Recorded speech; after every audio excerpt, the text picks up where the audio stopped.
ಈಗ ಬಾಂಬ್ ಬೆದರಿಕೆಯ ಕರೆಗಳು ಆತಂಕವನ್ನ ಉಂಟು ಮಾಡಿದೆ. ಡಿಸಿ ಕಚೇರಿಯ ನಂತರ ಈಗ ಕೋರ್ಟ್ಗಳಿಗೂ ಕೂಡ ಬೆದರಿಕೆಯ ಕರೆ ಬಂದಿರೋದು. ರಾಜ್ಯದ ಹಲವು ಜಿಲ್ಲೆಗಳಲ್ಲಿ ಬಾಂಬ್ ಬೆದರಿಕೆ ಕರೆ ಕಳೆದ ತಿಂಗಳಷ್ಟೇ ನಾವು ಗಮನಿಸಿದ್ವಿ. ರಾಜ್ಯದ ಹಲವು ಕಡೆಗಳಲ್ಲಿ ಹುಸಿ ಬಾಂಬ್ ಇಮೇಲ್ಗಳು ಬಂದಿತ್ತು. ಅದರ ಬೆನ್ನಲ್ಲಿ ಈಗ ನ್ಯಾಯಾಲಯಗಳಿಗೂ ಕೂಡ ಬಾಂಬ್ ಬೆದರಿಕೆಯ ಕರೆ. ಬೆಂಗಳೂರಿನ 2 ಪಾಸ್ಪೋರ್ಟ್ ಕೇಂದ್ರ ಸ್ಫೋಟಿಸುವ ಬೆದರಿಕೆ ಹಾಕಲಾಗಿದೆ. 6 ಜಿಲ್ಲೆಯ ಜನ ಬೆಚ್ಚಿ ಬಿದ್ದಿದ್ದಾರೆ. ಇವತ್ತೊಂದೇ ದಿನ 6 ಜಿಲ್ಲೆ 7 ಸ್ಥಳಗಳಲ್ಲಿ ಬಾಂಬ್ ಬೆದರಿಕೆ. ಬೆಂಗಳೂರು, ಬಾಗಲಕೋಟೆ, ಮೈಸೂರು, ಗದಗ, ಧಾರವಾಡ, ಹಾಸನ ಈ 6 ಜಿಲ್ಲೆಯ ಜನ ಆತಂಕದಲ್ಲಿದ್ದಾರೆ, ಬೆಚ್ಚಿ ಬಿದ್ದಿದ್ದಾರೆ ಹುಸಿ ಬಾಂಬ್ ಕರೆಗೆ. ಬಾಂಬ್ ನಿಷ್ಕ್ರಿಯ ದಳ ಇಮಿಡಿಯೇಟ್ ಆಗಿ ಸ್ಥಳಕ್ಕೆ ಬಂದು ಪರಿಶೀಲನೆಯನ್ನ ನಡೆಸಿದೆ. ದೃಶ್ಯದಲ್ಲಿ ನೋಡ್ತಾ ಇದ್ದೀರಿ, ಬೆಂಗಳೂರು, ಹಾಸನ ಹಾಗೂ ಗದಗದ ದೃಶ್ಯ ಇದು. ಬಾಂಬ್ ನಿಷ್ಕ್ರಿಯ ದಳದಿಂದ ಪರಿಶೀಲನೆ ಆಗ್ತಾ ಇದೆ. ಎಲ್ಲೂ ಕೂಡ ಏನು ಸಿಕ್ಕಿಲ್ಲ. ಹುಸಿ ಬಾಂಬ್ ಬೆದರಿಕೆ ಕರೆ ಅನ್ನೋದು ಇದರಿಂದ ಸ್ಪಷ್ಟವಾಗ್ತಾ ಇದೆ. ಆದರೂ ಕೂಡ ಯಾವುದನ್ನು ನಿರ್ಲಕ್ಷ್ಯ ಮಾಡಬಾರದು ಅಂತ ಬಾಂಬ್ ನಿಷ್ಕ್ರಿಯ ದಳದ ಸಿಬ್ಬಂದಿ ಪರಿಶೀಲನೆಯನ್ನ ಮಾಡಿದ್ದಾರೆ. ಧಾರವಾಡ, ಬಾಗಲಕೋಟೆ ಹಾಗೂ ಮೈಸೂರಿನ ದೃಶ್ಯವನ್ನ ನೋಡ್ತಾ ಇದ್ದೀರಿ. ನ್ಯಾಯಾಲಯಗಳಿಗೇನೆ ಬಾಂಬ್ ಬೆದರಿಕೆಯ ಕರೆ ಬಂದಿರೋದು. ಹಾಗಾಗಿ ತಕ್ಷಣವೇ ಕೋರ್ಟ್ ಆವರಣದಲ್ಲಿ ಯಾರೆಲ್ಲ ಇದ್ದಾರೋ ಅವರೆಲ್ಲರನ್ನು ಅಲ್ಲಿಂದ ಹೊರ ಕಳುಹಿಸಲಾಗಿದೆ. ಮೈಸೂರಿನ ದೃಶ್ಯ ನೋಡ್ತಾ ಇದ್ದೀರಿ. ಕೋರ್ಟ್ ಆವರಣದ ಒಳಗಡೆ ಇದ್ದವರನ್ನ ಆಚೆ ಕಳಿಸ್ತಾ ಇದ್ದಾರೆ. ಮತ್ತೊಂದು ಕಡೆ ಬಾಗಲಕೋಟೆಯಲ್ಲಿ ಒಳಭಾಗದಲ್ಲಿ ಪರಿಶೀಲನೆ. ಬೆಂಗಳೂರಿನಲ್ಲಿ 2 ಪಾಸ್ಪೋರ್ಟ್ ಕಚೇರಿಗೂ ಬಾಂಬ್ ಬೆದರಿಕೆ. ವಿಲ್ಸನ್ ಗಾರ್ಡನ್, ಕೋರಮಂಗಲದ ಕಚೇರಿಗಳಲ್ಲಿ ಸದ್ಯ ಹೈ ಅಲರ್ಟ್ ಇದೆ. ಕೋರಮಂಗಲದ ಪಾಸ್ಪೋರ್ಟ್ ಕಚೇರಿಗೆ ರಜೆ ಘೋಷಣೆ ಮಾಡಲಾಗಿದೆ. ಲಾಲ್ಬಾಗ್ ರಸ್ತೆಯಲ್ಲಿರುವಂತಹ ಕಚೇರಿ. ಬಾಂಬ್ ಬೆದರಿಕೆ ಕರೆ ಬರ್ತಾ ಇದ್ದ ಹಾಗೇನೆ ತಕ್ಷಣವೇ ರಜೆ ಘೋಷಣೆ ಮಾಡಿ ಪರಿಶೀಲನೆಯನ್ನ ಮಾಡಲಾಗಿದೆ. ದೃಶ್ಯದಲ್ಲಿ ನೋಡ್ತಾ ಇದ್ದೀರಿ, ವಿಲ್ಸನ್ ಗಾರ್ಡನ್ ಹಾಗೂ ಕೋರಮಂಗಲ 2 ಕಡೆಯ ದೃಶ್ಯ.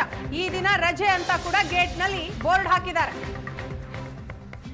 ಪರಿಶೀಲನೆಯ ಬಳಿಕ ಯಾವುದೇ ಸ್ಫೋಟಕ ಪತ್ತೆಯಾಗಿಲ್ಲ. ಎಂದಿನಂತೆ ಪಾಸ್ಪೋರ್ಟ್ ಕಚೇರಿ ಸದ್ಯ ಕಾರ್ಯನಿರ್ವಹಿಸ್ತಾ ಇದೆ.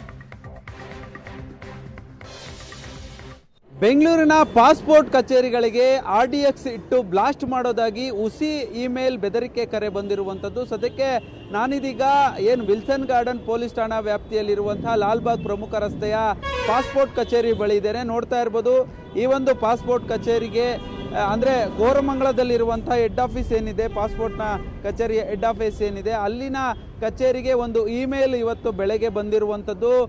ಏನು ನಿಮ್ಮ ಪಾಸ್ಪೋರ್ಟ್ ಬ್ರಾಂಚ್ಗಳು ಯಾವೆಲ್ಲ ಇದ್ದಾವೆ ಆ ಎಲ್ಲ ಕಚೇರಿಗಳಿಗೂ ಸೇರಿದಂತೆ ಆ ಒಂದು ಕಚೇರಿಗೂ ಕೂಡ RDX ಅನ್ನು ಇಟ್ಟು ಬ್ಲಾಸ್ಟ್ ಮಾಡೋದಾಗಿ ಇವತ್ತು 1 ಗಂಟೆ 55 ನಿಮಿಷಕ್ಕೆ ಕರೆಕ್ಟಾಗಿ ಆ ಒಂದು ಬ್ಲಾಸ್ಟ್ ಆಗುತ್ತೆ RDX ಅಂತೇಳಿ ಒಂದು ಹುಸಿ ಇಮೇಲ್ ಬಂದಿರುತ್ತೆ. ಆ ಇಮೇಲ್ ಚೆಕ್ ಮಾಡ್ತಾ ಇದ್ದಂತೆ ಅಲ್ಲಿನ ಸಿಬ್ಬಂದಿಗಳು, ಆಡಳಿತ ಸಿಬ್ಬಂದಿ ಏನಿತ್ತು, ಕೂಡಲೇ ಹತ್ತಿರದ ಪೊಲೀಸ್ ಠಾಣೆಗೆ ಮಾಹಿತಿಯನ್ನು ಕೊಟ್ಟಿದ್ದಾರೆ. ಈಗಾಗಲೇ ಕೋರಮಂಗಲದ ಪೊಲೀಸರು ಈಗಾಗಲೇ ಅಲ್ಲಿ ಪರಿಶೀಲನೆಯನ್ನ ಮಾಡಿ ತೆರಳಿರುವಂಥದ್ದು.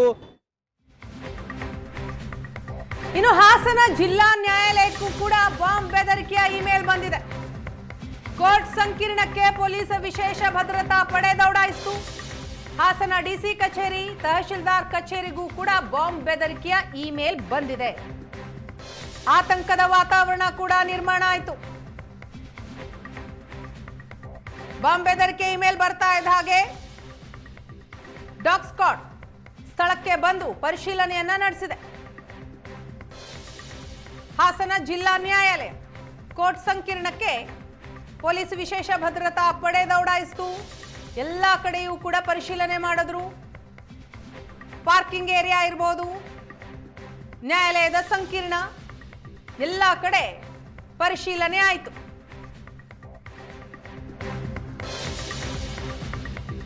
ಇನ್ನು ಗದಗ ಜಿಲ್ಲಾ ನ್ಯಾಯಾಲಯಕ್ಕೂ ಕೂಡ ಆತ್ಮಾಹುತಿ ಬಾಂಬ್ ಬೆದರಿಕೆ.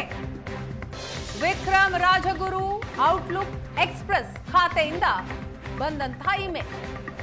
ಜಿಲ್ಲಾ ನ್ಯಾಯಾಧೀಶರ ಇಮೇಲ್ಗೆ ಆತ್ಮಾಹುತಿ ದಾಳಿಯ ಸಂದೇಶವನ್ನ ನೀಡಲಾಗಿದೆ.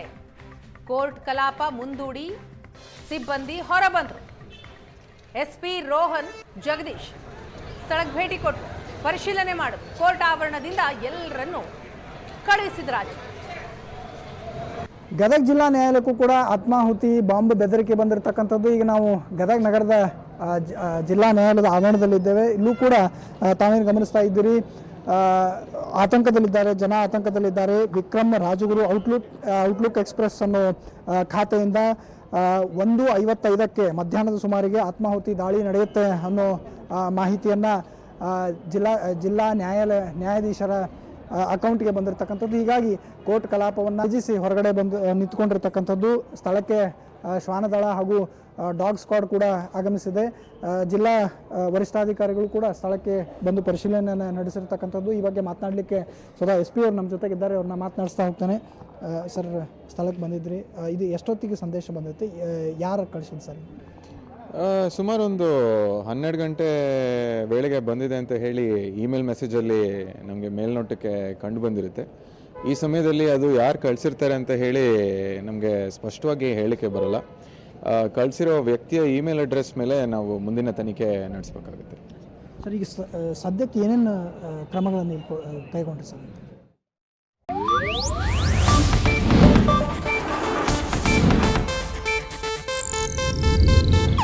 ಇದು ಏಷ್ಯಾನೆಟ್ ನ್ಯೂಸ್ ನೆಟ್ವರ್ಕ್ ಪ್ರಸ್ತುತಿ.